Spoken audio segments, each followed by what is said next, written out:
Hello and welcome to yet another episode of the Friday Free Question and Answers with me, Jon Woon, of course, from the Royal Astrologers. Thank you guys so much for the many emails that you've been writing in.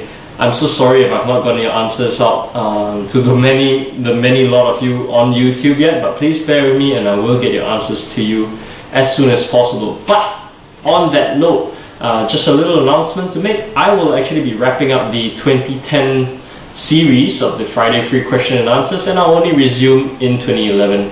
So this will be the last episode for 2010, and until I see you guys again, have many happy holidays for everyone out there. But let's dig into today's segment today before I leave you guys off for 2010, shall we? Well, first up, we've got a question from A Kai, and A Kai asks, how is my luck looking for 2011, John? Well, Jupiter is actually in transit through your 6th house in 2011, so this is actually bringing about a lot of loose ends that you are required to tie up. So anything left behind in the previous years will now have to be attended to. But don't worry, this is actually a fortunate cycle, a good cycle, because in the year of 2012, you will actually find that everything will run a lot smoother for you, and well, take this like a monthly car servicing, if you will. So your car's going to run much better for you in 2012. Alright? Next up, we've got a question from Naruto22. And Naruto22 asks, I've come to a fork road in my studies, and I've actually have to choose a unit in my university between law and veterinarian studies, which do you think I should take, John? Well, Naruto22, Jupiter and Uranus are actually in your natal 3rd house. So this actually gives you a very persuasive and powerful gift of the gab, the gift of the silver tongue, if you will.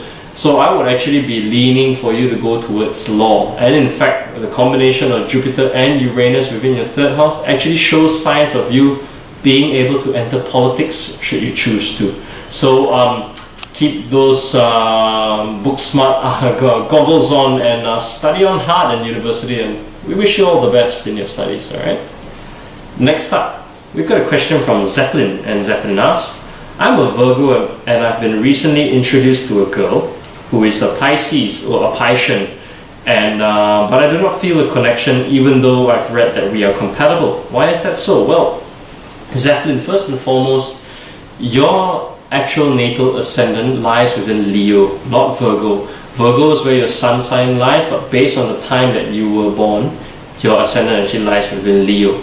So a more accurate reading, a more accurate compatibility would actually present itself if the lady friend of yours was actually an Aquarian, born with an Aquarius ascendant.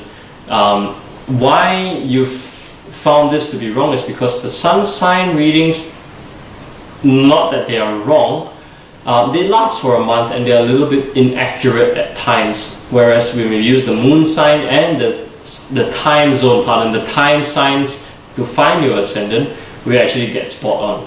So for you, I'd be looking out forward for Aquarian ascendant girls. Alright? And last question for the night, we've got a question from Queen K. And Queen K asks, I feel my husband is keeping secrets from me. Is this true? Well, Queen K, currently in your husband's chart, you've got the Lord of the 6th house, the 7th house, and the 8th house residing and making a transit through into his 8th house. What this actually means, well, the 6th house represents responsibilities, liabilities. The 7th house is in regards to a partner, business partner, or a spouse. And the 8th house represents a form of private investment, loans, credit, tax. Being again in the 8th house represents a secret. So this is something that he wants to keep to himself for many of his personal reasons. But do not fret and do not over worry yourself, and don't let your imagination play tricks on you. In good time, once your husband has settled these minor speed bumps in his work life, he will share with you what has been going on. So give him the benefit of the doubt and just stay by his side. When he's ready, keep your ears perked, because there's no one else he would rather be talking to other than you. Queen K. Alright? With all that said and done, this has been the final episode for the 2010 free question and answers with me, Jon Woon.